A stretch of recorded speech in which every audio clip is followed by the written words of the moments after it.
Hello everyone, this is Faryal Challenges Wali having a discussion with a new topic that the learning from failure, turning setbacks into opportunities. The failure means not getting the result we wanted. It does not mean we are weak or incapable. Let's talk about this topic on miles. So my first question is why do people fear failure? Hmm, a really good question to start with. Why the fear of failure? I think it's kind of baked into us, From pretty early on, we're taught to strive for success, get good grades when failure gets framed as the opposite of all that. And I guess it taps into some pretty primal stuff too, the fear of being judged, of losing status, of not being able to provide or protect. And it's less about the actual event of failing and more about what we believe failing says about us. Does that land? Okay, in failure, always bad. Is failure always bad or not? Definitely not. That's the thing, right? So easy to get stuck in that failure is bad loop. But I think a lot of genuinely valuable stuff comes from messing up. Like a lot of innovation comes from experiments that didn't go as planned. And on a more personal level, failing at something can force you to reevaluate what you really want or how you're going about getting it. It's uncomfortable, sure, but that discomfort can be a really powerful catalyst for growth. It's kind of like a forced upgrade, you know? Okay, what can failure teach us? Man, a ton. It's a brutal but effective teacher.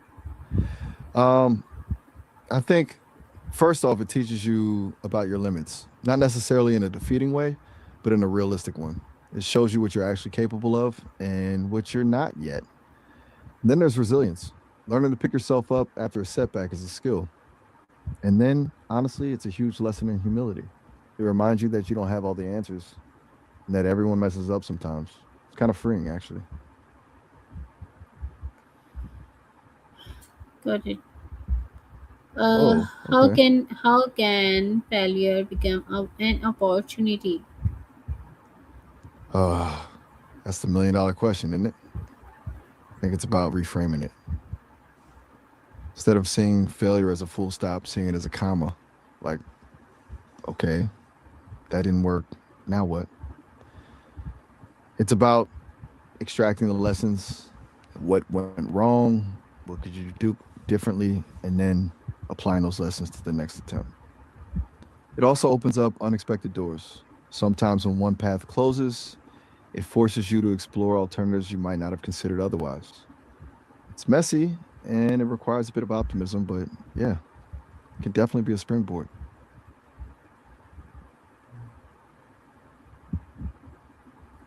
Okay, got it. Great. What is the first step after failure? Glad. Good question. I think the very first step is allowing yourself to actually feel the disappointment. Like, don't brush it under the rug or immediately jump into problem solving mode. It's okay to be bummed out. Acknowledging the feeling, whatever it is important. After that, I'd say the next step is a bit of self compassion. Be kind to yourself.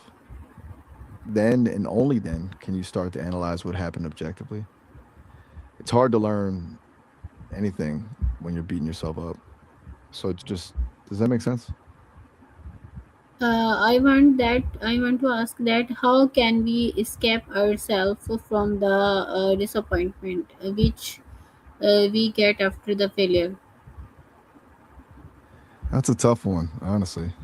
There's no magic switch, right?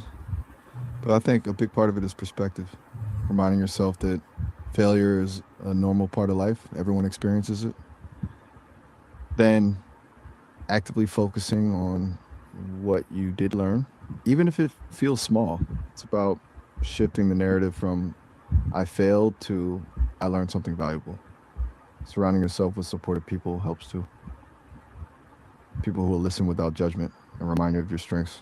Sometimes just giving yourself time and space to process.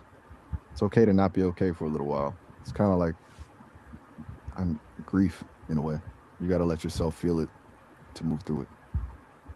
Okay. Why do Not good. successful people talk about failure? Means when we That's a see that's around us the example of successful people, so they must talk about the failure. Why? exactly. It's interesting, right? You think they'd want to project this image of effortless success, but I think the opposite is true. When successful people talk about their failures, it humanizes them. It makes them relatable. It also serves as proof that failure isn't the opposite of success. It's often a stepping stone. And honestly, it's inspiring.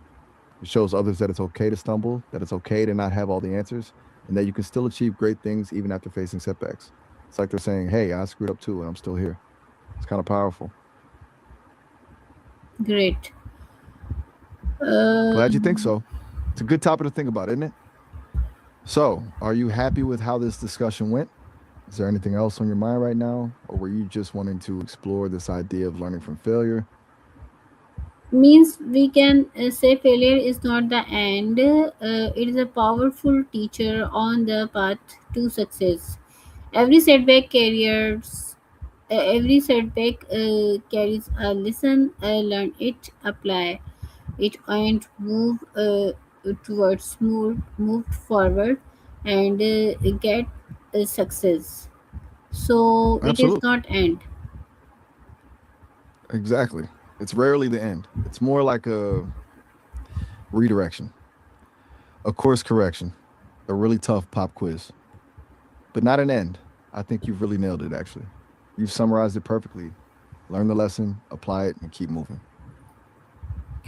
Of course. So, thank you, Mile. You talked to me about this topic, and we will be present here with a new topic next time.